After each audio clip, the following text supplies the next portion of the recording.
Hello, Comics Alternative fans. Before we start with the episode, we want to invite all of you to check out our Patreon campaign. That's right. Go to www.patreon.com/comicsalternative for more details. There you'll find more information about the campaign and the cool rewards levels we have. For as little as $1 a month, you can help us maintain good quality comics talk, and the more you contribute, the more perks you get. These include monthly podcast episodes exclusive to Patreon supporters, as well as the chance to help us choose which books we review on the show. So be sure to visit www.patreon.com/comicsalternative and become one of our proud podcast patrons. Yeah, and now on with the show. This is the Comics Alternative Interviews, a conversation with Marisa Acocella Marchetto.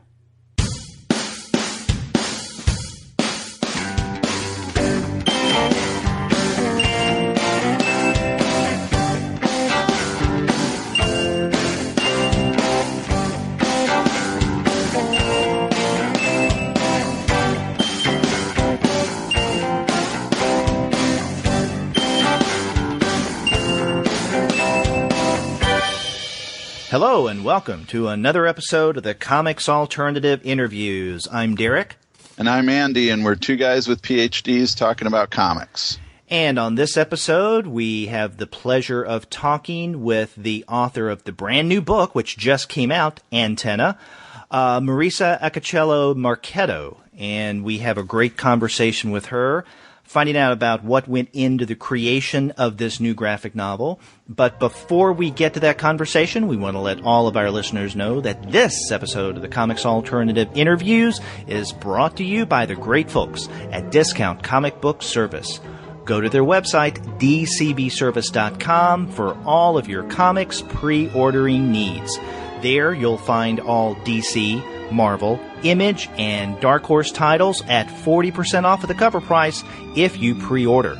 For all of the other publishers, you'll find that their discounts are 20 to 35% off cover price, and every single month you're going to find some incredible specials. Sometimes you can find books at 45% off cover price, sometimes at 50% off, but many times you can find discounts that go higher from there. That's right, and so you can check out dcbservice.com for some of their specials that they've got coming up on bundles where they offer multiple comics from the same publisher for a deeper discount than you would get if you bought those comics individually. So check out their bundles at dcbservice.com. That's right. They'll treat you right. You can't go wrong with Discount Comic Book Service. Their website is dcbservice.com. Go there for all of your comics pre-ordering needs. And after you do get your comics there, please be sure to send them an email and tell them that the two guys with PhDs sent you. That's right. You know, Andy, I had a really good time talking with Marisa. She, even before we started to record, she just immediately started to kind of bubble forth, very friendly and personable. Yeah. Yeah, and as we found out off recording that she had done some research in advance, which was very nice. Yes. Yeah, and also she wanted to make sure that she wasn't going to be talking to two losers for an hour. That's right. Yeah. And I guess so we passed the test. I guess so. Well, let's hear what passing the test sounded like. Yeah.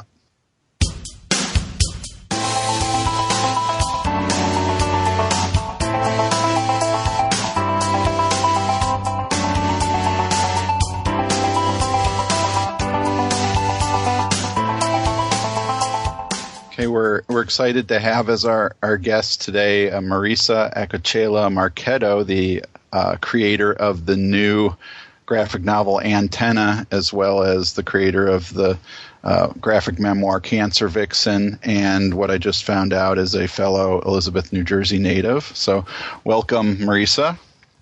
Well, great to be here with you, Andy, Andy and Derek. Yeah, thanks for being on the podcast. Well, I'm thrilled to be here. So, what's going on? I guess you should be asking me that, right? Why don't you tell our I guess our listeners maybe something about Tenna if they're not familiar with it. It I think just came out this week. Is that right? It came out yesterday, and it's a book that I've been working on. I had this idea 20 years ago, and I did her 14 years ago as a teenager. She was a teenager. She was always a gossip columnist who had antenna hair connected to the universe. And when she was a teenager, her nickname was Gossip Girl, and that was before the show, which is kind of ironic. And then I started cartooning for The New Yorker and developing another book, which eventually turned out to be Cancer Vixen. And when I finished that book, I was thinking, well, I had this idea on Tenna, and I really want to go back to it. So I developed her as more of a contemporary, and I used the arc basically of having something life-threatening that would give somebody like a pause and think, well, what is going on with my life? If you're confronted with death or the possibility of dying, you look at your life and you think about all the things you did and where you'll go in the afterlife, and is that the kind of mark you want to leave? And since I was given a second chance after I was diagnosed with breast cancer, I used that arc in Tenna, because when I had this idea 14 years ago, I had the idea of the hair being connected to the universe, but I didn't really have a story. And it's interesting that Cancer Vixen, that actual arc, gave birth to Tenna in a weird way. But Tenna doesn't have cancer. She gets in a tragic car accident. She's actually hit by a garbage truck. And she's a trash-talking gossip columnist. So there was irony there. And she basically has this near-death experience, or actually dies, and goes into another dimension. And Tenna meets her higher self, Super Anne, who basically challenges her to go back to Earth and turn her life around and try and have a better life. And if she doesn't do that, then she's going to be reincarcerated into an even worse life sentence. So that doesn't give Anne much of a choice. So you were saying that this was an idea from years ago. And oh, yeah. And was the, I guess, more science fiction angle in there from the beginning? It was always in there. I always had that kind of, that element in the book. Back then it was going to be an animated series on the web, and then we had storyboards. We were doing animation tests. We had a cast, and right when we were going to start taping our characters for animation and doing our voiceovers, the .com bubble just burst, and so that killed the whole the whole web episode thing. So, and then I almost did Tenna as a series in Teen People. That didn't happen. And then I wound up getting busy on other things. So, and then I went back to Tenna because it's an idea that I really loved, and here we are with this book. One of the things I noticed in Tenna is an image, because I went back and fished out my copy of just who the hell is she anyway. Yep. And toward the very beginning, there's this wonderful 2-page spread of the close-up of she's eyes. And, of course, there are those very prominent eyebrows. This looks to be almost the exact same image of iMauler, their icon. You know what? You're totally right. I'm obsessed with the eyes. And I think it's because what you focus on, your perspective in life is everything. And if you focus on the negative, then that's what you'll manifest. And this is my theory. And if you focus on the positive, your life will be more positive. I mean, I'm not saying that you're going to, go through life skipping through Daisy Field, but I just think, if you see life through a dark lens, that's what you'll get. So, and Anne had this web like a Gawker blog and called Eyemauler, and she did look through life with a very dark lens, and she's very jaded, and she's not a good person up front, and she's out to do whatever she can to get ahead, no matter who it hurts, and she's loathed and feared, and then she goes into another dimension and meets her higher self, Super Anne, and they battle it out. But yeah, you know what? That's interesting that you point that out. Because it's very similar to the icon of Eyemauler, and along with that, I guess, given what you just said, that you mentioned the higher self, Super Anne, that we see throughout, and we see her at the very beginning, and so I guess her having very long and prominent eyelashes tells us that she has insights that, regular, everyday Anne doesn't. Well, that's really true, because Super Anne's coming from the universal perspective. She's connected to the universal Godhead or universal brain, whatever you want to call it. I call it UWW, Universal Wide Web, instead of the WWW. So, yeah, and her vision is a universal vision with the stars in her eyes, as opposed to Eyemauler Anne. And then also I have that kind of theme in Cancer Vixen as well, with the evil eyes when walking into situations that are really kind of threatening to me. Yeah, the antenna also comes up in Cancer Vixen as well, right?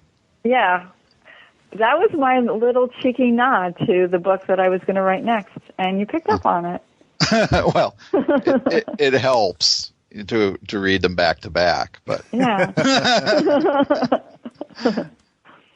Yeah, the antenna does come up, and I think that we all are antennas, and what you connect to is totally up to you. And so, do you see this kind of as a life philosophy? This idea of having a kind of higher self to aspire to, and that, Anne has all these skills and talents that she just needs to be directing towards that purpose, and that, kind of free will comes in when you choose what to do with these things. Yeah, that is definitely, I do believe that we all have our higher selves, and we have incredible potential that we can and will plug into if we want it, and if we train our minds and focus on it. I do think life is a choice. It's the way you look at it. So this book has this very positive, affirming philosophy, but it's also at the same time very funny and very satirical too of kind of the contemporary scene. But one of the things that really struck me, something you mentioned earlier when you used the term reincarcerated for what Anne has to experience when she comes back to Earth, and the language and the wordplay in this book is so much fun.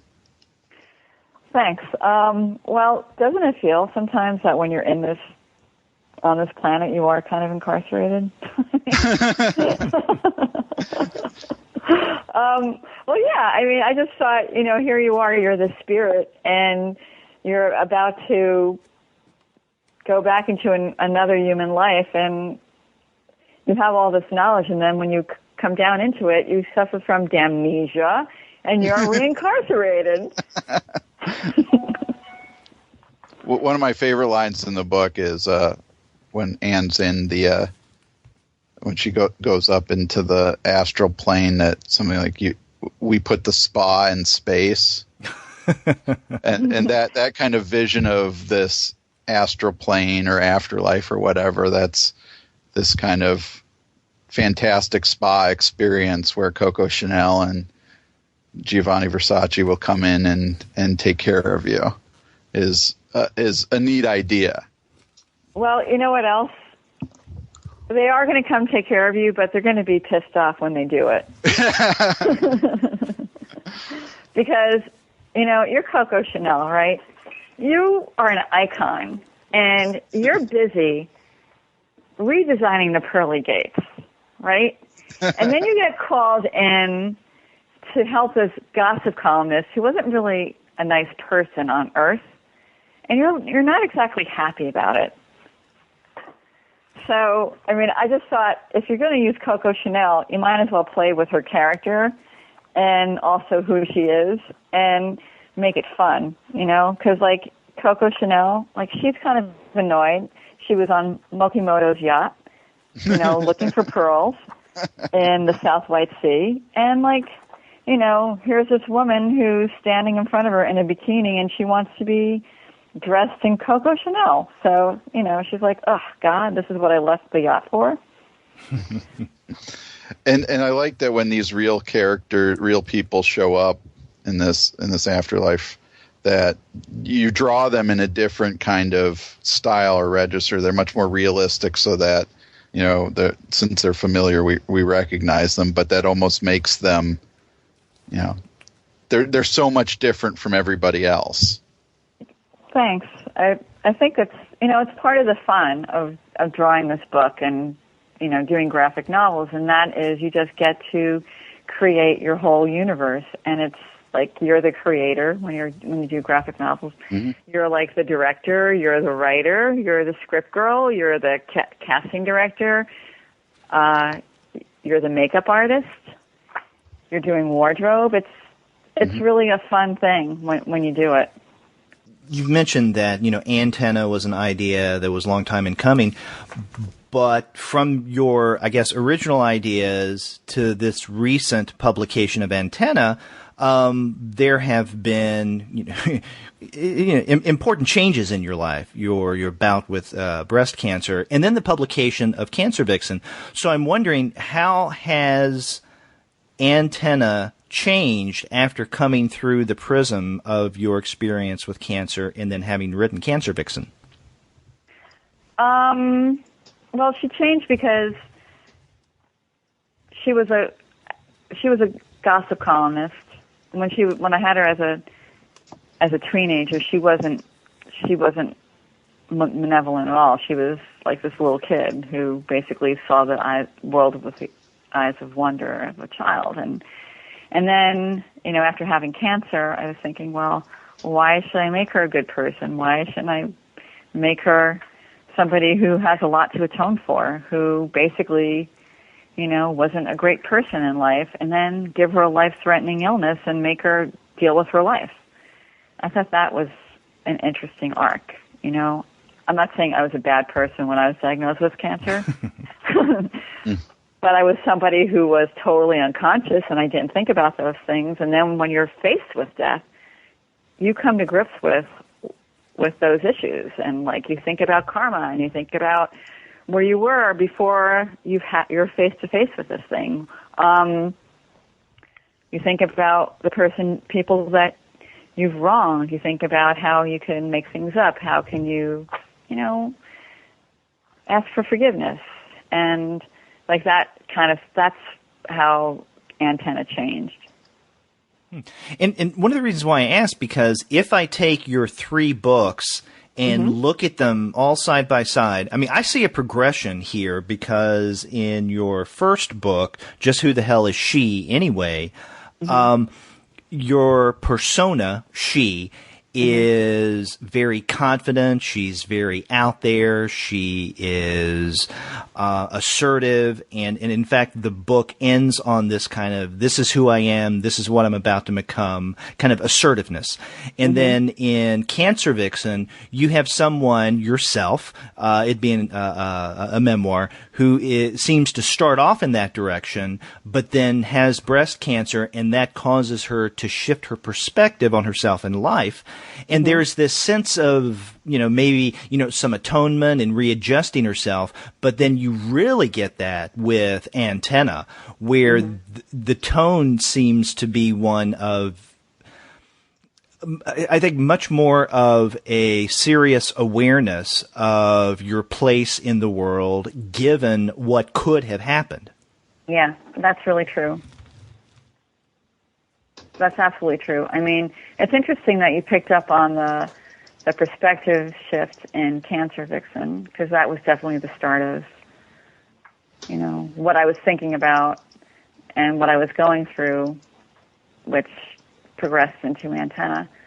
And you, like the whole she thing, I definitely was, I guess I had a little bit more of a carefree life. I was younger when I wrote that book.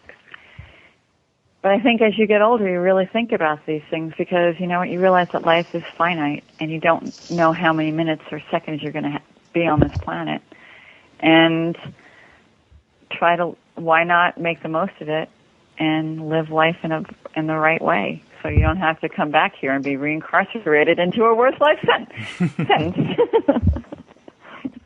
Well, would you go as far then to call Antenna kind of a pseudo memoir or pseudo autobiography? Because it's obvious that Cancer Vixen is, because you say it on the cover, a true story. Right. But then Antenna is billed as a novel, and obviously there's that fictional element, but nonetheless, it is firmly embedded in your own life experiences. Well, yeah, but there's characters in Antenna that don't exist in my life. But I did have that arc, so I would say that in the beginning of the book, Antenna is like the worst of me. So, I definitely think there's some of me in there. Okay. There has to be. When you write a book, there's got to be some of the author, whoever it is, in the book, Yeah, there's no such thing as pure autobiography. There's no such thing as pure fiction. That's exactly right. And I think most fiction is nonfiction. I definitely think most nonfiction can be, not most, but some nonfiction can be fiction. I do think people, you're human. Of course you can embellish. That just reminds me of what Linda Barry calls her work, autobifictionalography. Oh, that's funny. I didn't know she did that, but yeah.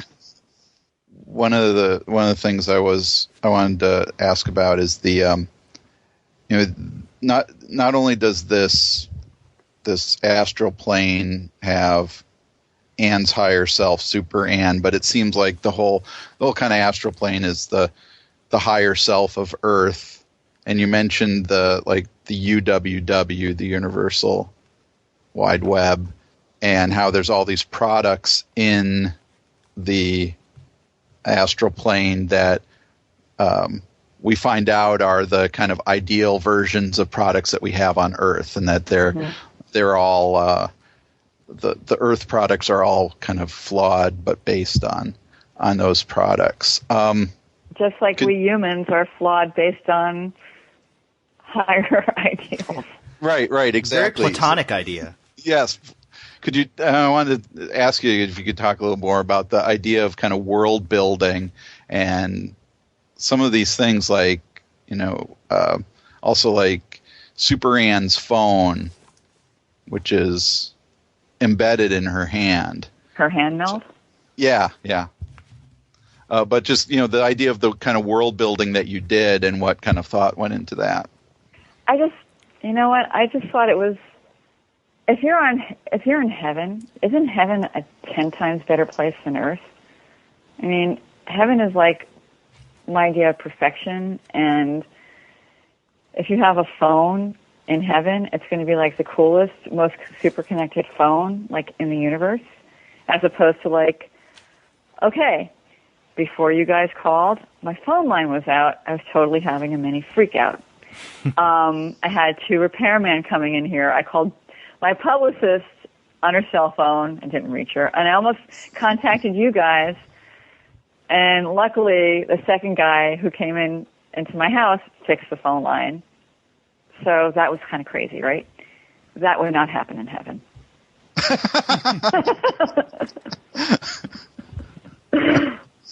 Wow. So really appreciate that you went through all of that stuff just to be on this be on our podcast. Well, I totally did. So, and if you go on an universal wide web, you're not going to have Google running through all your private emails and your apps and reselling you things based on what you bought before. Like, I hate that. It's kind of like, who are you, Google, the NSA? And, the AP, the UP, the Universal Press is going to, like, all the stories are going to be judgment-free, and they're not going to insert, like, the human point of view in, and it's going to be, like, totally factual. I'm not saying the AP is not factual. I'm just giving an example. So I take that back. So, but you know what I mean. Mm-hmm. It's like YouTube. Okay, our YouTube is like we're broadcasting ourselves. You broadcast yourself on YouTube. The higher selves broadcast themselves. Or you see everything you've ever done, everything you've ever said, and everything you've ever thought on YouTube. And that's the heaven version of it, which is a little scary when you think about it. Yeah, well, the way you were describing it, some people would say that's what social media has turned into now. Yeah, it everything has, you've ever lived and written. What is going to happen when they start tapping into our heads? Seriously. Are we going to have to wear, like, deflective mind helmets? I mean, because that is the next step. Well, hopefully they'll be like the big hat that Super Ann wears. Yeah. Or something that will have really nice protective headgear. Yeah. The large white one that she has. Yeah. The large white hat? Yeah. Oh, yeah, that was fun, actually, drawing Super Ann's fashion, because it was like fashion that will never, ever be able to exist. I mean, the shoes that Super Ann wears, mm-hmm. impossible to walk in, right? But since Super Ann's feet don't really touch the ground, she can wear anything. And that is somebody who's, shoe obsessed.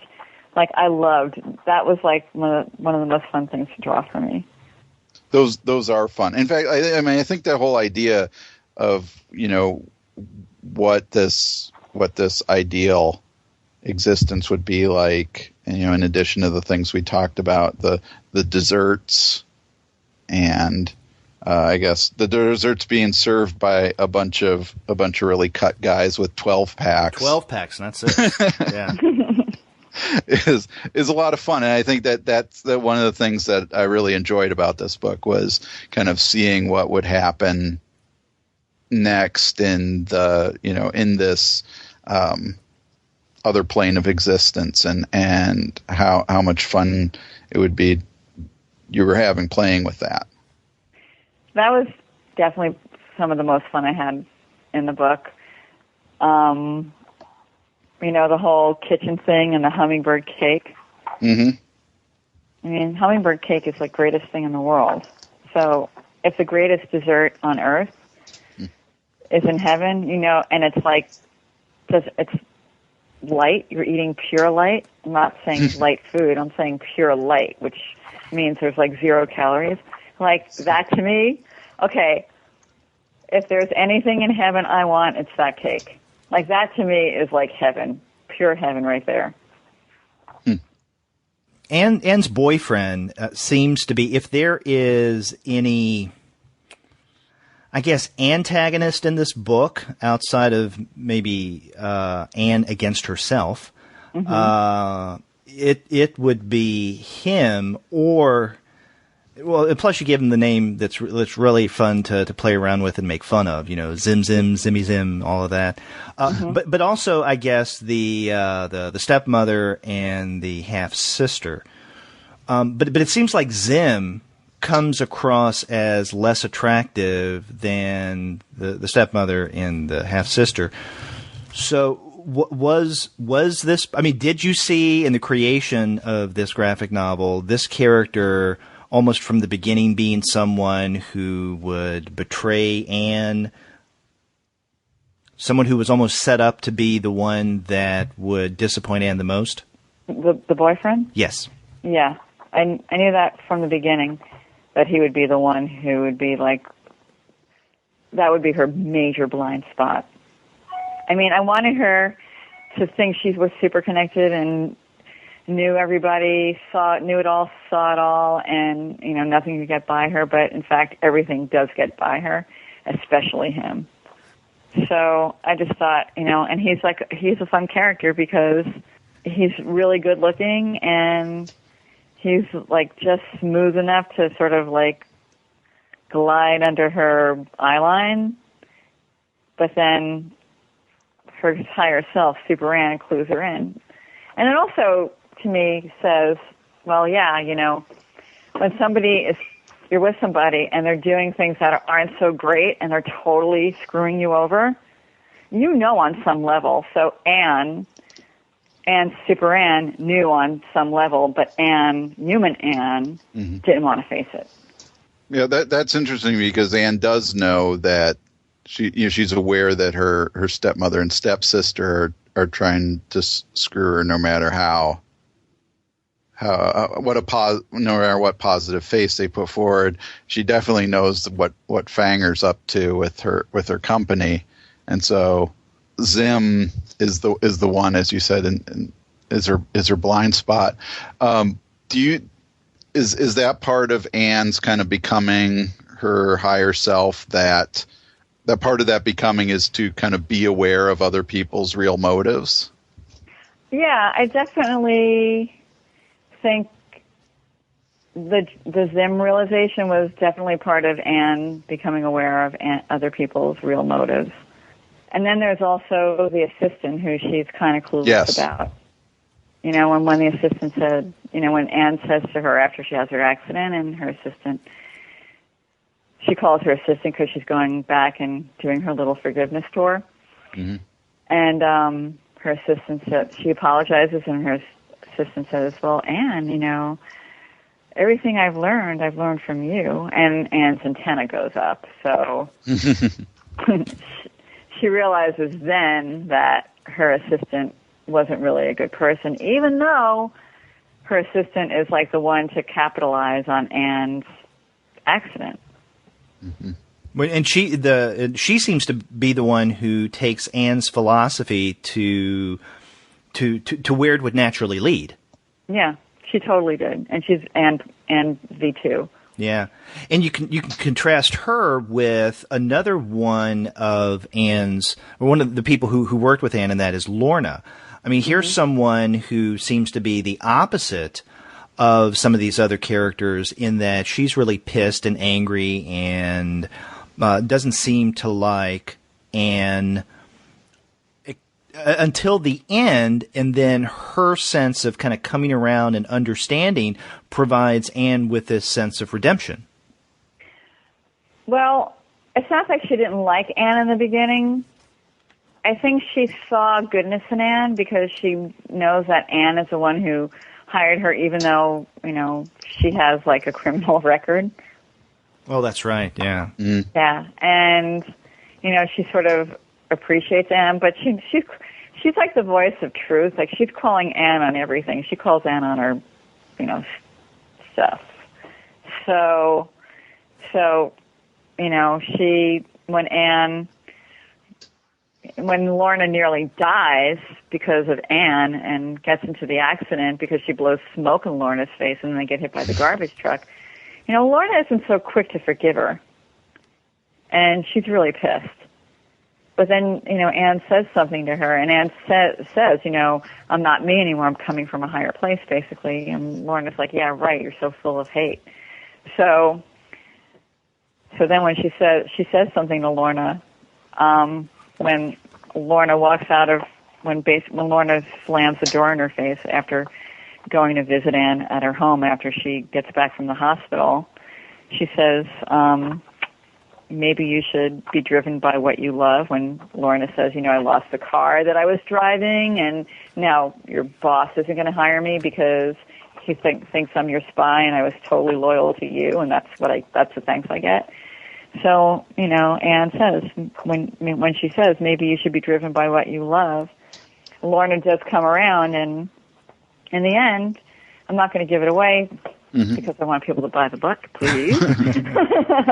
But there is like this little turnaround, and what Anne says does help Lorna's life turn around.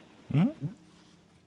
So there is that little twist there, and those two have a great connection, and it's Lorna who visits Anne again when she's in a crisis and something terrible happens to her. There's Lorna by her side. And so you have positive characters like Lorna who aren't without their flaws, as you point out, but then you have characters who, at least on first glance, would seem to be, if not perfect, then very positive figures, but who also have a flawed, or we could say a more human side. And I was thinking of Super Anne herself, who ends up doing something with Anne's free will and then once that happens, we see her in a different light. It's not just this detached celestial being. Mm-hmm. Oh, yeah. The irony is Anne doesn't want to be on the planet, right? She doesn't want to reincarcerate into yet another life sentence. Like, that feeling is sort of like a little undercurrent throughout the whole book. And then Super Anne would love the human experience. She would love her feet to touch the earthly ground. So can't wear the same shoes, though. But can't wear the same shoes, and she would break her ankles if she was human. But and how I would love to wear those shoes, being 5'2". But anyway, I digress. She does something where she basically takes away Anne's free will and involves another man, not the boyfriend. And Anne is so enraged by this. She says, you body jacked me. And she basically breaks up with her higher self and sends her to hell. And you know what? She's totally right, because what Super Anne did was taking away her free will. I wanted to get back to something you said earlier. You talked about, really early in the interview, about kind of in the world building being the director and the script person and all that other stuff. And so I wanted to ask you some questions about your process in doing this. But one of the big things that stands out is the lettering. Now, you did all your own lettering, right? Yep, I did all my own lettering. I did everything. And you created a special font then for Super Anne, and for anybody who achieves that level, right? They start talking in this other font. So could you talk a bit about creating that font? Well, I wanted to separate Anne and Super Anne, not just visually, but the way they spoke. And I thought, well, you know what? If you're coming from the universe, I just wanted to show that typographically. So I turned the O's into Saturns and the A's into stars, and had the rest of the letters, rest of the alphabet, made them very sort of like super condensed. So the O's and the A's really popped, and I gave a lot of like stars around it, and made it purple, because purple's like one of the colors of a higher dimension, and it's a power color, and that's who Super Anne really is. And I wanted the reader to know, it's Super Anne talking. You could tell by her eyelashes. You could tell that she doesn't have the mole on her face that Anne does, and you could see it's her talking because of the typography. Mm-hmm. And it was also a cool thing to do. It was really fun to do that lettering and create that typeface. That's interesting, because I make my A when I sign my name. I make my A like that. So, star? Yeah. So maybe makes me feel like I'm almost there, right? I almost reached my ideal self. Yeah. Yeah, or, Well, Andy, you should just keep writing your name over and over and over again, and channeling Super Andy, and then poof, you'll be right there. Yeah. Although, if you continue writing your A's like that, then, there may be some permission issues you'll need to address. Yeah. Since Marisa did create this font. Well, I would allow you just to do the A's, but if you did the O's, in other lettering styles get worked in here, and I'm thinking especially of Farah, Anne's stepsister, who not only has a different font for herself, but speaks in text language. That was fun because I just thought it would be hilarious to just do, show the generational thing and just have somebody just talk in text. I just thought that was just a funny thing to do. Because it's so silly when you read text and texties. It's like, this is so stupid. Just write the whole word out, and then you do it yourself. And you're like, wait, does that mean I'm stupid? Am I being stupid? I'm like, yeah, well, maybe you are. And, yeah, you did that. And, yeah, it saves time, but it still looks stupid. And part of the irony is that it saves time for the writer, but it takes a little longer to decode when you're reading it. Yeah, it does. You're totally right. And then, I don't know about you, but I'm spelling words. My spelling has gotten worse and worse since spell check. And my memory has gotten worse and worse since, every single number that I have is programmed into my phone. You know what? I bet if I called myself, I would forget my phone number. Yeah. I mean, I'm not going to forget my phone number, but I definitely have forgotten people's numbers. But then that frees up, neuron space for you to think of these higher, more celestial issues. Oh, yes, absolutely good. I just remember the first time I had a student write the word "you" as the letter U in a paper, and at the time I blamed Prince. But now, right? now nothing compares to you. Yes, there's another cultural force responsible for that. Do you think his texting started with him? I think many things probably. I think Prince was ahead of us. Yeah, maybe he was on that celestial plane. Oh, absolutely, Prince. Definitely, and purple he rain. wears purple. Yeah, there you go. No, Jimi Hendrix shows up in the book, but also purple related. But yeah, that's right. But he's not singing. He's not doing Purple Haze though. Yeah, I love Jimi Hendrix, and you know what the weirdest thing was? When I was drawing Jimi Hendrix, my husband had Italian television on, right? And all of a sudden, there's Jimi Hendrix on Italian television singing Foxy Lady. I swear that happened. So you have a connection to the higher celestial plane than maybe you thought you did. I think so. I think I was functioning on a high celestial level. You put that there. You put the Gossip Girl thing that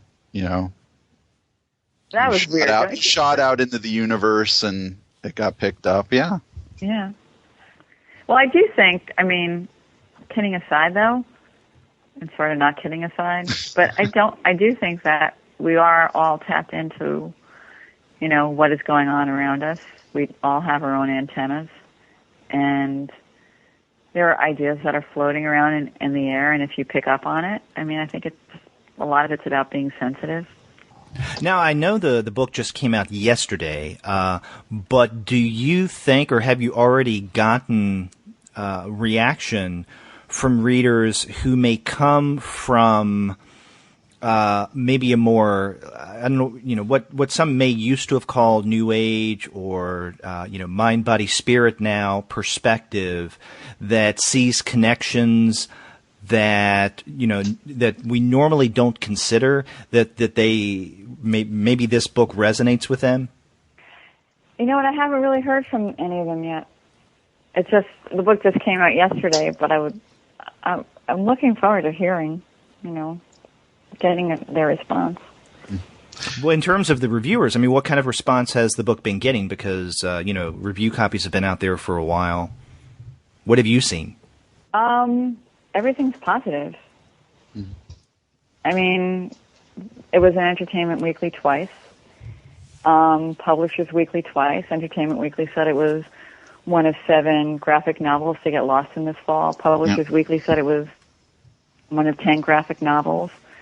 It got editor's pick on Amazon, one of 22 books. Got on their fall list. It got in the top graphic novels on Barnes and Noble. What else? It's gotten a really great response. That brings up actually something I wanted to ask you about, the kind of whole publicity behind the book, because I was noticing that you're probably our first guest who's been profiled on Women's Wear Daily for the work that we're talking to them about, and it's been in O Magazine on this as well, but also interviewed on the comics website, the Mary Sue, and appearing at San Diego, and it seems like those there's 2 worlds there, or multiple worlds there of different audiences. Is there something with Antenna to appeal to, say, the conventional, traditional comic book reader who, listens to podcasts like this, reads blogs like the Mary Sue, and goes to San Diego, and then another audience? I hope so. I mean, it's great if you have multiple audiences. I mean, I definitely have like the fashion flock, reading it, which is great. And I think the comic book readers are all, Mary Sue, yeah. Heine McDonald.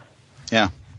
I think it's really, as an author and writer, you do want to reach different audiences, and you hope to. You want your work, you always want your work to have the broadest reach. I mean, with Cancer Vixen, I initially had a hell of a time trying to get people to read it because they were like, oh, I don't want to read a book about cancer. But I'm like, no, it's really a love story. Yeah, there's a cancer story, and a lot of it is about getting a cancer diagnosis. But then there's also how it's a story, it's a life story. So. And it also seemed Cancer Vixen also seemed to come in a kind of the beginning of a wave of graphic memoirs that were dealing with similar subjects. Mm-hmm. And what I found interesting with that too is that has also then generated a kind of scholarly side of analysis that Cancer Vixen fits in. And so there's a large body of scholarship now about that book, along with Cancer Made Me a Shallower Person and Brian Freese's Mom's Cancer and so on. Mm-hmm. When I was on book tour, I never met Miriam Engelman, was it Engelberg? Yeah. Yeah, but, we emailed, and I was on the West Coast, and I found out on book tour, and I found out she passed away, and I was just pretty devastated. Well, in Cancer Vixen, obviously your husband, and it's a memoir, and Silvano is a major part of that. Where was he, and what was he doing, and what kind of support did you receive from him with Antenna? Oh, he was great. I mean, he threw a book party for me last night.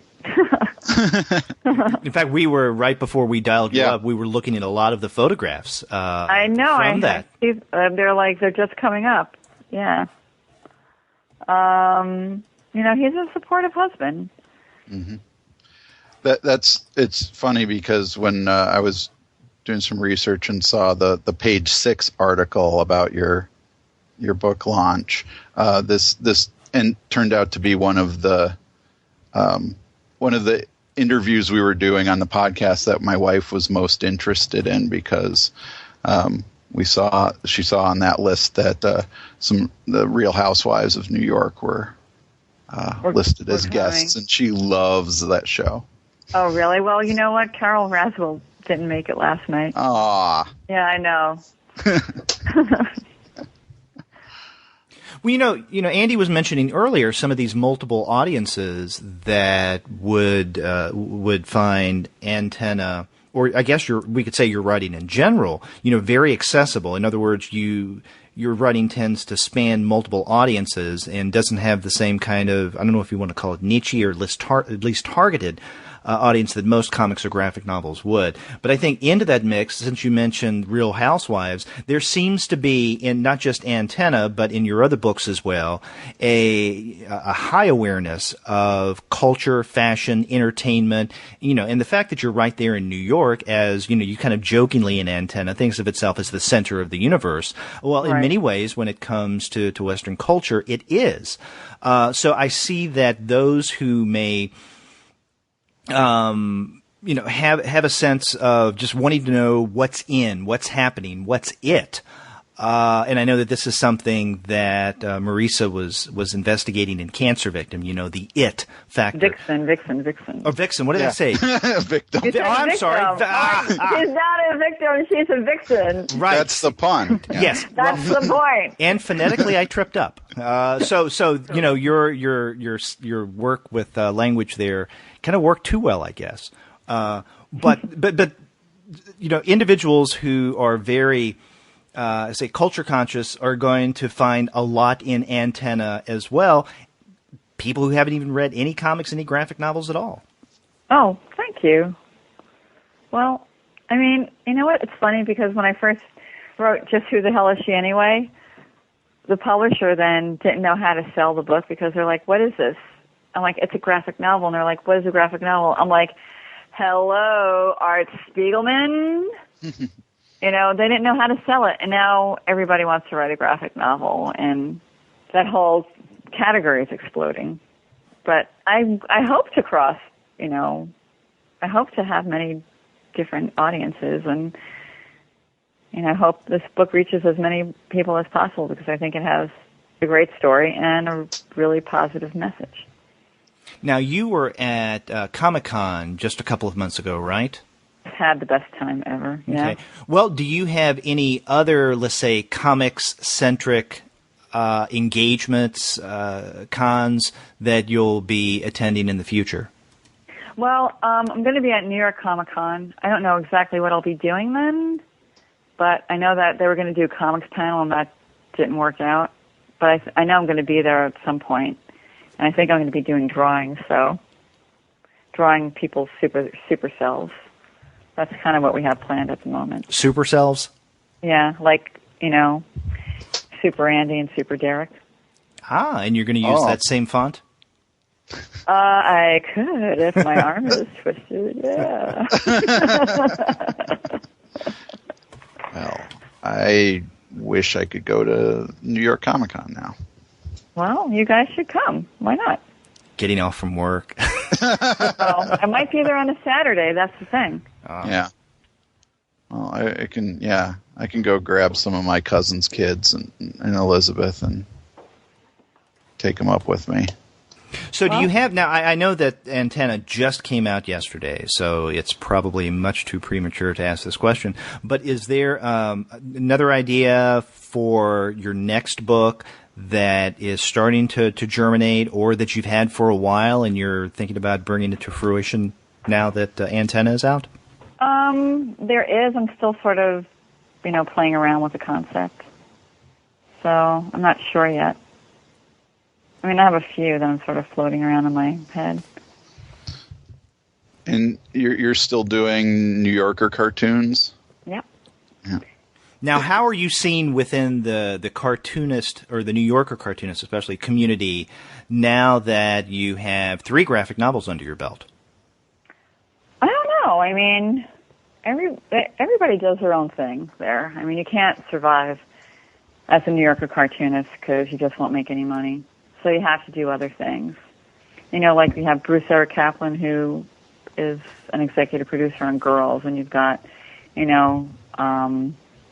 Sam Gross does greeting cards, and, some write books. Liza Donnelly has columns and writes books, and so it's like there's a lot of stuff. Like, you know, we all do different things. It's being a cartoonist means you wear a lot of different hats.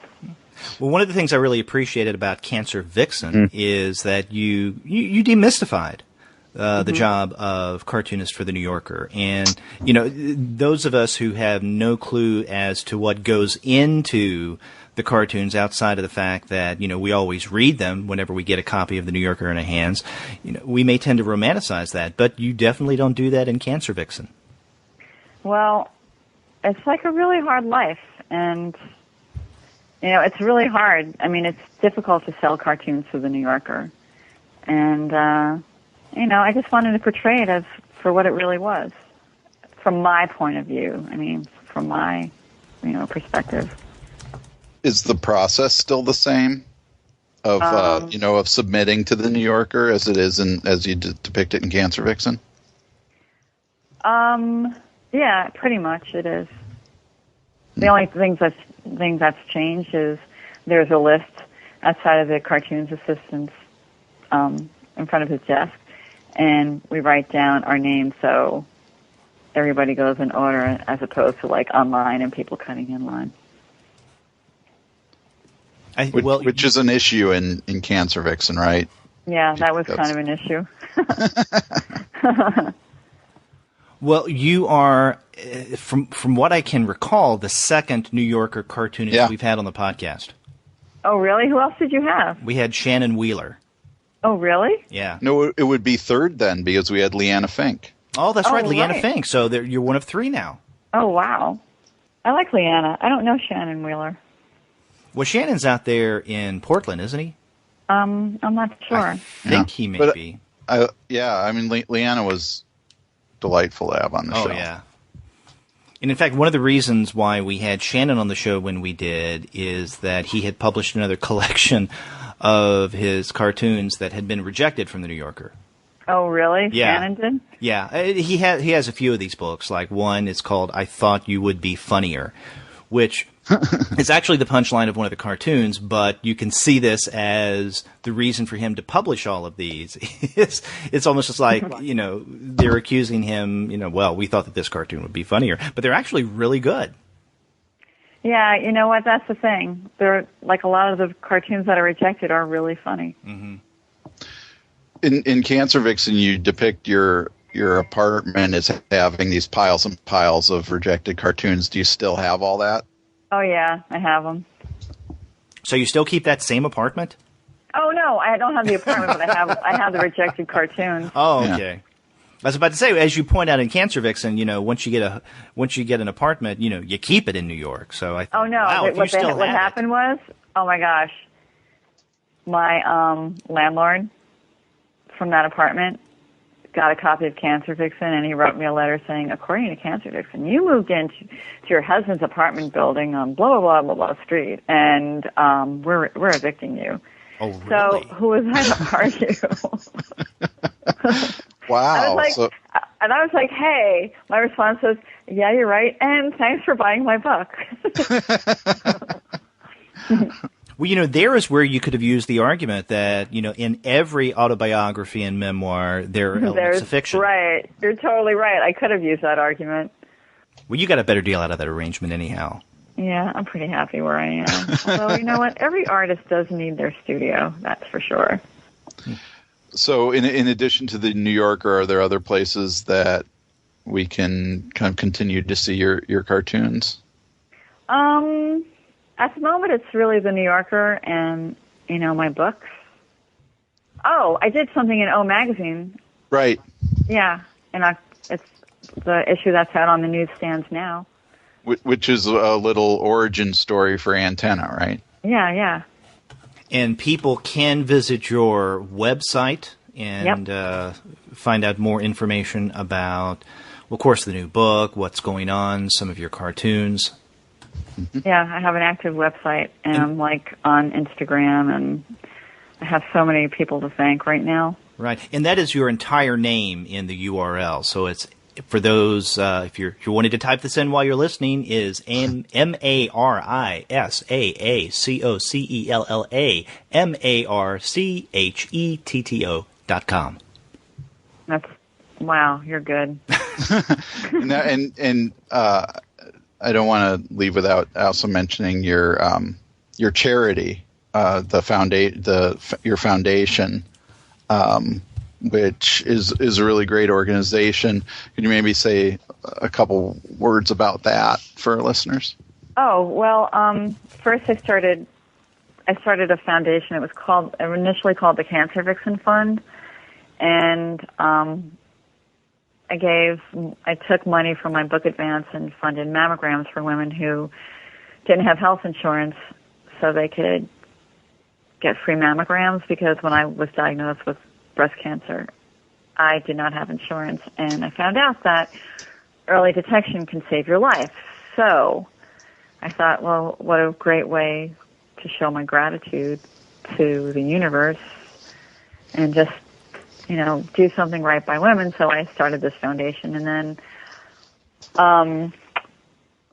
it evolved, and now it's called the Marisa Acocella Marchetto Foundation, and I fund cold caps for women who, when they're going through chemotherapy, can use these cold caps and they won't lose their hair. And that could be so expensive, so we're giving it out. And I have a whole empowerment program. So, we do things like we teach journaling. We have nutrition classes, yoga classes, qigong, cooking, different things, and it's all free at Mount Sinai Beth Israel on 15th Street, the Comprehensive Cancer Center, and then also uptown at the Mount Sinai Dubin Center. We're doing massage therapy and cold caps, and we're also funding their fact versus fiction luncheon, which is all about demystifying breast cancer. So that's really important, and I'm really grateful to be able to do that. And I do that through a grant from Bloomingdale's. So they're an amazing, amazing store. Yeah, it seems like it's a great charity that I think really also again reflects the spirit of the book Cancer Vixen as well. Yeah, it does actually. Thanks. Yeah, something very organic there. Yeah. Well, Marisa, we want to thank you very much for coming on the Comics Alternative, telling us about Tenna and your other work. Oh, thank you so much. It was great speaking with you both, Andy and Derek, and I look forward to hearing this podcast. Thank you so much. Okay, great. Thanks a lot. Thanks.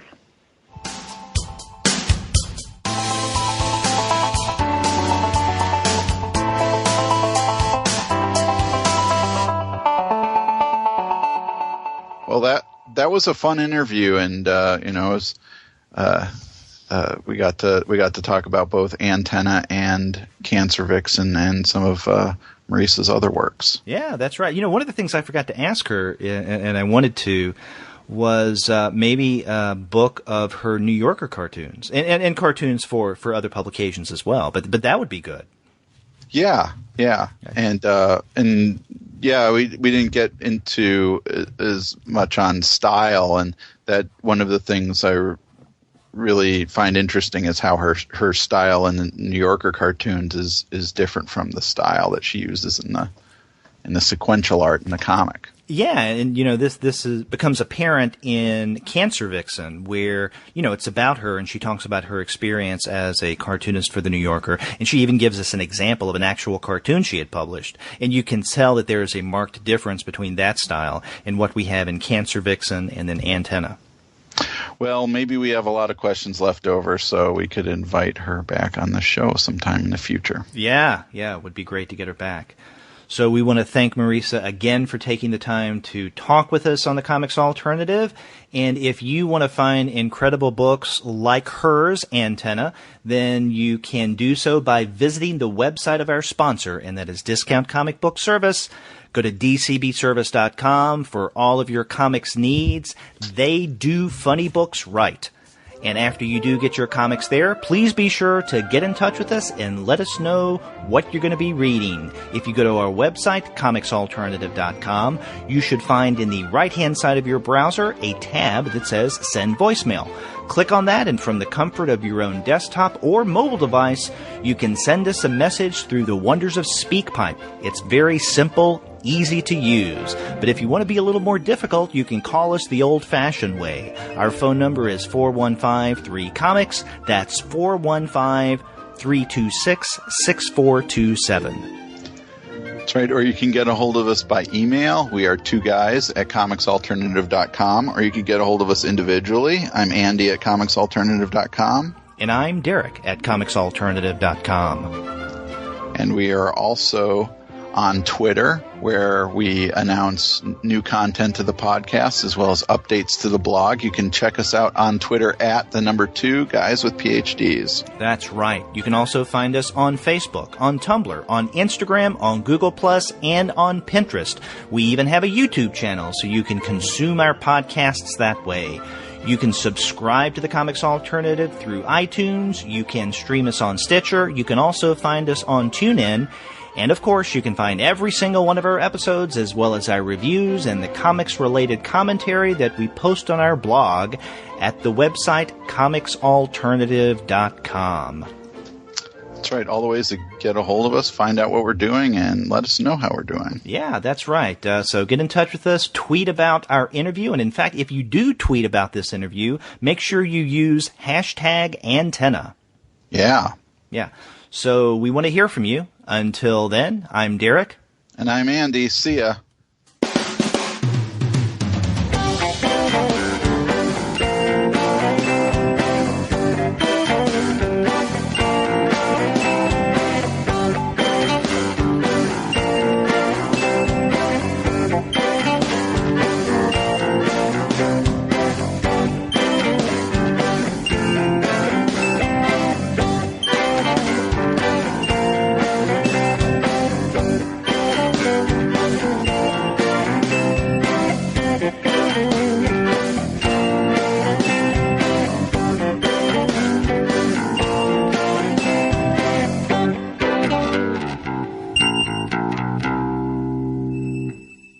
This has been a Film Waste presentation, darling.